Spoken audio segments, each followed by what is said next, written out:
আমার কথা শোনার জন্য আবারও আপনাদের ধন্যবাদ। ভারত পেঁয়াজ দিয়ে বাংলাদেশকে এবার ভরে দেবে আমার মনে হচ্ছে। কিছুদিন পানি দিয়ে ডুবাইছিল, এখন আমার মনে হচ্ছে পেঁয়াজ দিয়ে ডুবাবে। ভারতের বাংলাদেশে যে পেঁয়াজ আসতো সেই পেঁয়াজের শুল্ক হার একদম সর্বনিম্ন, একদম মাগনা টাইপের করে দিছে। কেন রে ভাই? যেই বাংলাদেশের মৎস্য উপদেষ্টা বলছে যে ভারতে আমরা ইলিশ দিব না, ভারতে ইলিশ মাগনা দিব না, আগে বাংলাদেশের মানুষ খাবে, তারপরে যে ভারত পাবে কি কেউ পাবে না পাবে সে পরের ব্যাপার, কিন্তু আমরা ভারতে ইলিশ দেব না। শেখ হাসিনা সরকার, শেখ হাসিনা এই ভারতে প্রতি বছর পুজোর সময় টনকে ton, 4000 ton, 5000 ton, 10 ton, 20 ton, এরকম মানে 10,000 টন, 20,000 টন এইরকম করে ইলিশ মাছ মাগনা দান করে দিত, পাঠিয়ে দিত, শুভেচ্ছা দিত। আর তার বিনিময়ে ভারত কচু দিত, কাঁচকলা দিত, বুড়ো আঙ্গুল দেখাইতো।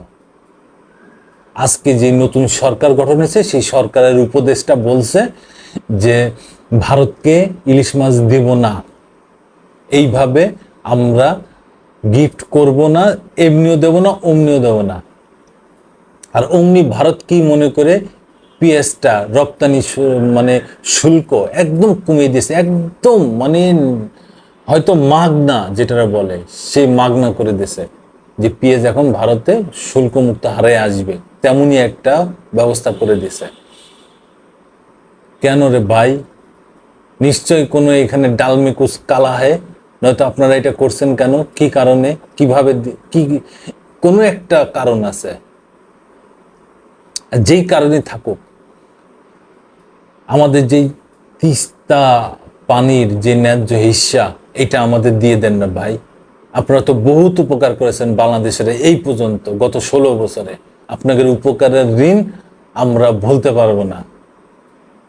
এত দিয়া দিয়েছেন যে আমাদের সব লুটপাট হয়ে গেছে, সব ঠনঠনে হয়ে গেছে। আর আমরা যে আপনাদের দিছি, যা দিছি, আপনাদের 14 পুরুষ, ভারতের সরকারের 14 পুরুষ বসে বসে খাইতে পারবে আমার ধারণা। এখন এমন কি ঘটেছে যে পেঁয়াজের শুল্ক হার কমাই দিলেন, একদম নিম্ন করে দিলেন, এখন প্রচুর পেঁয়াজ আসবে বাংলাদেশে। কি ইলিশ দেবে না তাই এই কথা মনে করে?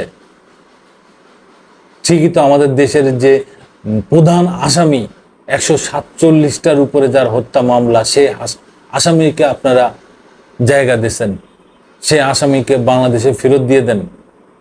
বাংলাদেশে অনেক ছাত্র জনতার আন্দোলনের সময় অনেক অত্যাচার করেছে উনি, অনেক মানুষ নিহত করেছেন, তার নির্দেশে নিহত হয়েছে, তাকে ফেরত দিয়ে দেন। তাহলে না বোঝা যাবে আপনারা বাংলাদেশের বন্ধু। কোন বন্ধু সে আপনারাই জানেন। আবার আসবো নতুন কোনো কথা নিয়ে, নতুন কোনো ঘটনা নিয়ে। আমি প্রিন্স।